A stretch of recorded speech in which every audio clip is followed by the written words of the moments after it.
two jets, one runway, both cleared for takeoff and both accelerating toward each other. On a clear March morning in 2020, two aircraft found themselves on the same runway at Toronto Pearson International Airport. One aircraft carried 83 passengers, the other 345. The system said everything was fine. The pilots thought everything was normal, but something had gone terribly wrong. By the time anyone realized what was happening, there were three aircraft occupying the same runway, including a third turboprop aircraft cleared to line up behind them. So how did this happen? Why didn't anyone stop it? And how close did Canada come to one of the worst runway collisions in aviation history? Let's break down what really happened, second by second. It was supposed to be a usual routine. The skies were clear. Visibility was perfect. The winds were calm. At Toronto Pearson International Airport, that kind of morning is ideal. Every day, hundreds of flights take off and land here. With 5 active runways, multiple terminals, and dozens of taxiways, the airport handles nearly 50 million passengers a year. On March 7, 2020, things were moving smoothly. Air traffic was considered moderate. That meant no delays, no weather issues, and not enough traffic to require full staffing in the tower. Inside the control tower, things were quiet. Of the 9 controller positions available, only 4 were in use that morning. 2 controllers were handling ground movements. One was in charge of giving pilots their takeoff instructions, and 1 controller was managing all takeoffs and landings, both in the north and south parts of the airport. That last job is normally split between 2 people. But on lighter days, it's common to combine the north and south positions. 1 person watches everything. That morning, the controller who had taken on that role at 9:30 a.m. was experienced. He was seated at the north-facing station, responsible for overseeing landings on runway 05. But at the runway 06 left, things were about to go wrong.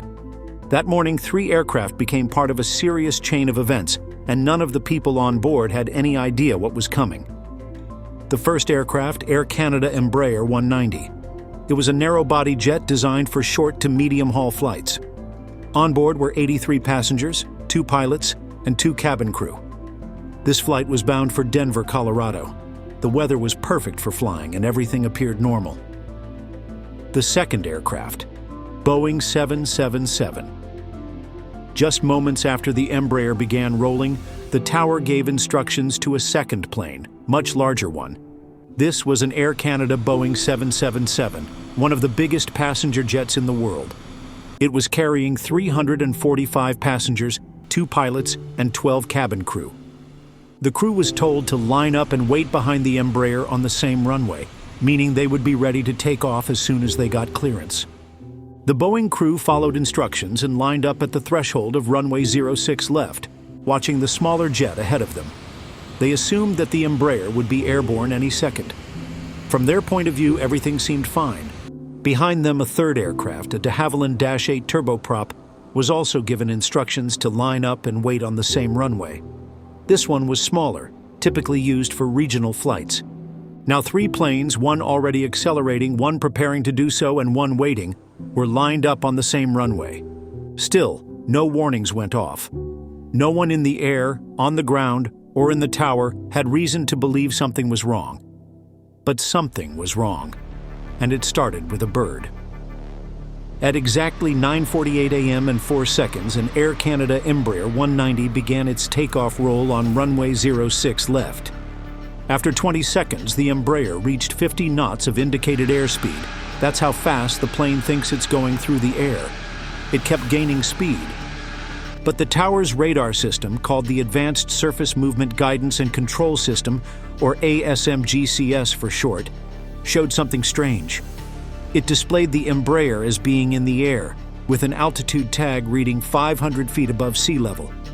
This was false. The plane was still firmly on the ground, still speeding down the runway. Moments later, at 9:48 and 47.7 seconds, something unexpected happened. The Embraer's first officer saw a bird fly past the cockpit window. The captain, sitting on the left, heard the bird slam against the fuselage just below his window. He feared the bird might be sucked into the left engine. Worried for the safety of the flight, the captain decided to reject the takeoff, to stop the plane before it left the ground.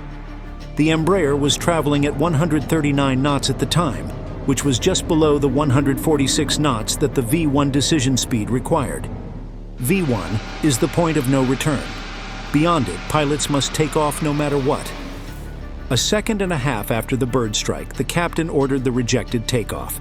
The pilots followed Air Canada's official procedures for rejected takeoffs, making sure to communicate clearly. But here's where things started to get complicated. At 9:48 and 48 seconds, the controller cleared the Boeing 777 behind to take off, unaware that the Embraer had already started stopping. Just 5 seconds later, the Embraer's first officer called the tower over the radio, announcing their rejected takeoff. At the same time, the Boeing's first officer was replying to their takeoff clearance on the same radio frequency. Because these radio calls happened almost simultaneously, the Boeing 777's stronger radio signal drowned out the Embraer's message. The controller and the Boeing pilots never heard the Embraer's call. By now, the Embraer was about 5,000 feet down the runway, rapidly slowing. At 9:48 and 55 seconds, the Boeing 777 began its takeoff roll, accelerating behind the slowing Embraer. For the next 25 seconds, the controller's attention was elsewhere, focused on two planes landing on the runway 05 far to the north. When he looked back to the south, he saw no immediate danger on runway 06 left. He could see the Boeing 777 moving fast, and the Embraer was still there, but his systems showed no conflict. Meanwhile, the Boeing 777's pilots noticed something troubling.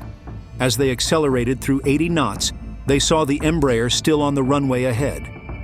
Seeing that, the Boeing's captain made a critical decision. He too rejected the takeoff. The Boeing 777 reached a top speed of 133 knots before decelerating. The calculated V1 speed for this plane was 156 knots, meaning it was still early enough in the takeoff for a safe abort. A few seconds after slowing down, the Boeing crew radioed the tower, declaring their rejected takeoff. At this point, the two planes were about 5,000 feet apart, but closing quickly. By 9:49 and 36 seconds, the Boeing slowed through 50 knots on the ground. The controller confirmed their rejected takeoff and prepared to assist, still unaware that the Embraer was stopped ahead on the runway. At 9:49 and 42 seconds, the controller finally spotted the Embraer still on the runway, realizing it too had rejected its takeoff. He immediately contacted the Embraer crew to coordinate. At the same time, the tower had cleared a third aircraft to line up and wait on the same runway behind the Boeing 777.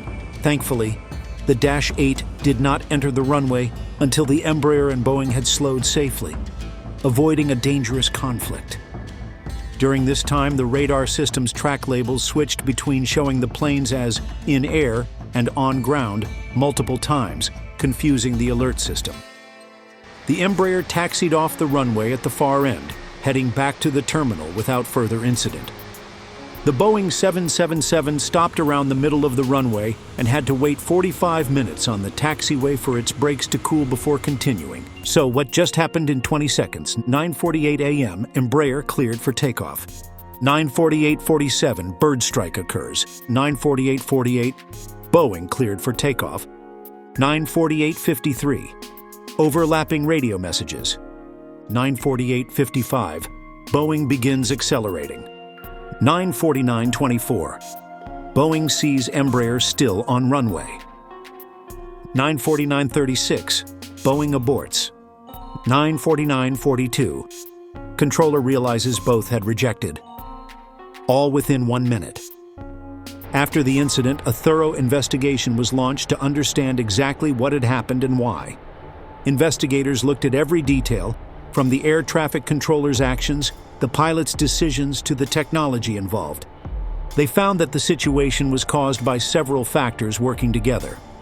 First, the bird strike on the Embraer led the captain to reject the takeoff at high speed. Second, the radio messages from both aircraft overlapped, causing the controller and the Boeing pilots to miss the Embraer's important message about rejecting the takeoff. Third, the controller was managing both the north and south parts of the airport at the same time. This meant his attention was split, making it harder to spot problems quickly. Fourth, the airport's radar system failed to alert the controller about the danger on the runway.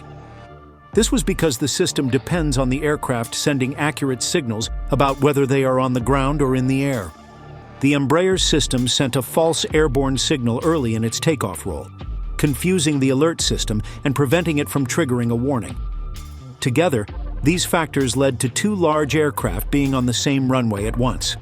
Fortunately, the pilots stayed calm and followed procedures, rejecting their takeoff safely and avoiding a disaster. Following the investigation, experts looked at how to prevent something like this from happening again.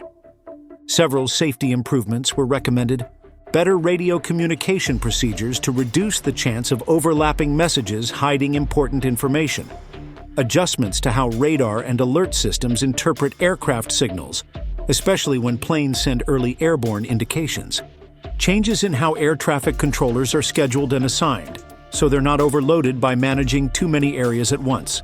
Additional training for controllers and pilots about rare situations like this, emphasizing vigilance and clear communication. Consideration of stricter rules about how close aircraft can line up and take off, especially when visual separation is used instead of radar. According to global aviation safety data, serious runway incursions are extremely rare. But what makes this one so unusual is how far it escalated. In aviation, near misses are rare, but when they happen, they're wake-up calls. On that March morning, no one was injured, no planes were damaged, but the margin for error was razor thin. But next time, will the system react fast enough, and more importantly, could something like this happen again? Let us know in the comments. And if you found this story interesting, don't forget to subscribe, because aviation safety stories like this need to be told. See you in the next one.